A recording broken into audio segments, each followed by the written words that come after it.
Halo guys, gue Destia and welcome to Pijar Dedikasi.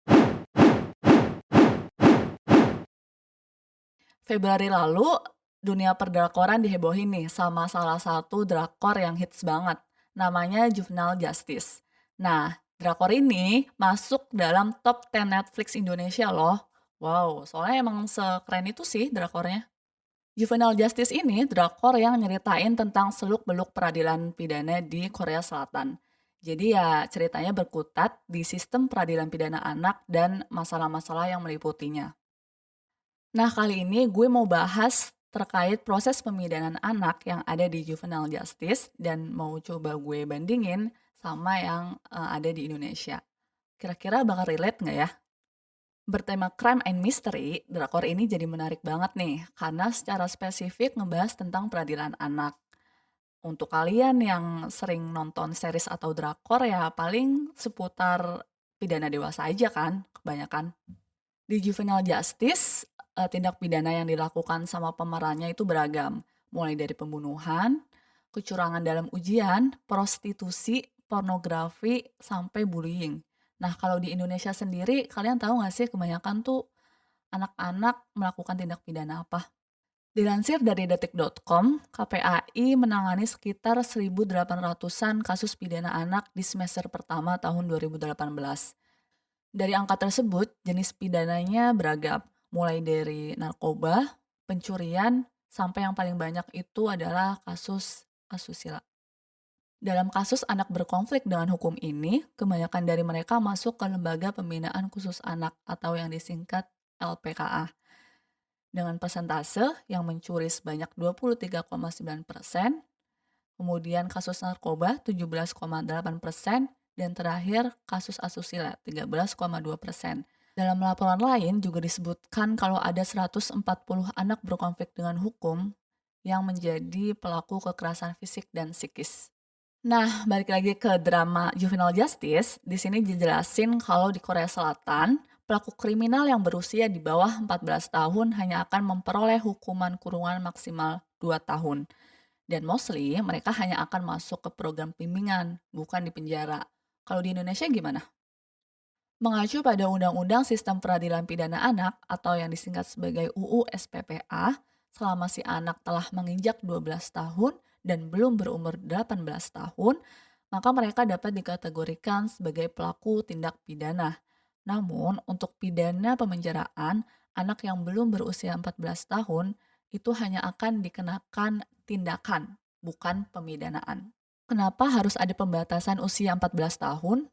Nah, sebenarnya beda nih sama pelaku-pelaku dewasa, anak itu merupakan pihak yang sangat rentan untuk terekspos pada dampak-dampak negatif peradilan pidana. Terus gimana nih supaya dampak tersebut bisa diminimalisir? Salah satunya adalah dengan menerapkan diversi kepada anak. Udah pada tahu belum apa itu diversi? Diversi ini merupakan semacam pengalihan penyelesaian perkara anak dari proses peradilan pidana ke proses di luar peradilan pidana.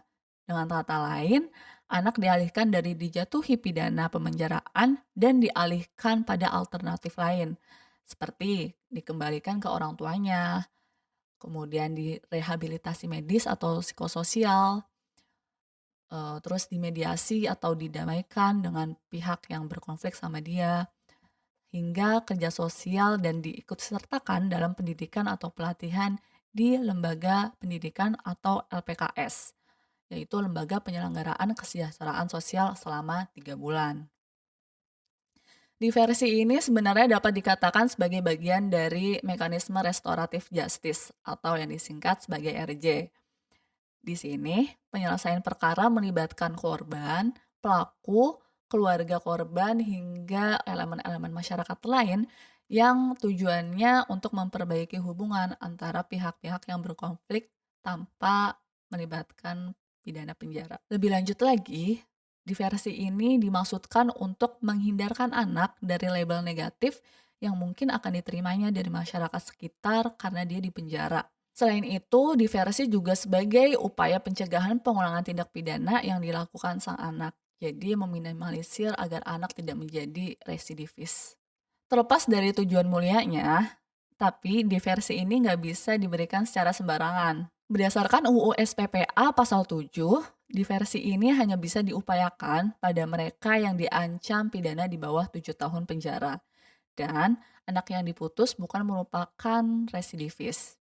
Di samping itu, Indonesia juga udah ngatur nih, kalau anak hanya bisa dikenakan pidana penjara maksimal 10 tahun. Berdasarkan data Polda Metro Jaya tahun 2013 hingga tahun 2017, dari total 229 kasus anak berkonflik dengan hukum, hanya 32 kasus yang diupayakan diversi pada tahap penyidikan.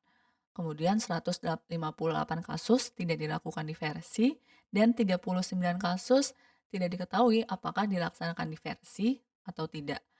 Dari diversi yang diberikan, 92% bentuknya adalah pengembalian kepada orang tua. Tapi dalam perkembangannya, penerapan diversi ini semakin meningkat dari tahun ke tahun. Dan ini sangat mempengaruhi pengurangan jumlah penghuni anak di LPKA. Semoga kedepannya diversi ini diterapkan secara maksimal dan tepat ya, mengingat anak merupakan pribadi yang sangat rentan terkena dampak negatif peradilan pidana. Dan pastinya anak kan masih punya masa depan yang panjang. Nah, setelah tadi diulik, kita jadi tahu kan terdapat beberapa perbedaan nih antara sistem peradilan pidana anak di Indonesia dan di Korea Selatan.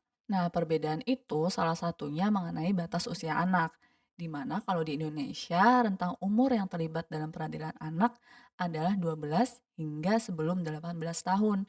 Sedangkan di Korea, anak yang berumur 9 tahun hingga di bawah 18 tahun. Dengan catatan, di Korea pengadilan anak dapat dibagi jadi dua tindakan nih, yaitu yang pertama tindakan perlindungan anak atau Protection Act, dan tindak kejahatan atau Criminal Act, di mana hal ini berpengaruh pada pidana yang akan diterima sang anak. Oke, sampai sini semoga dapat dipahami dengan baik ya. Nah, biar nggak berat-berat banget, episode Pijar Dedikasi kali ini gue udahin aja sampai di sini. Di episode selanjutnya, gue bakal bahas case per case yang ada di juvenile justice dan gimana komparasinya sama keadaan kita di Indonesia. Jangan lupa like, comment, and subscribe. Dan Destia pamit undur diri. Dadah!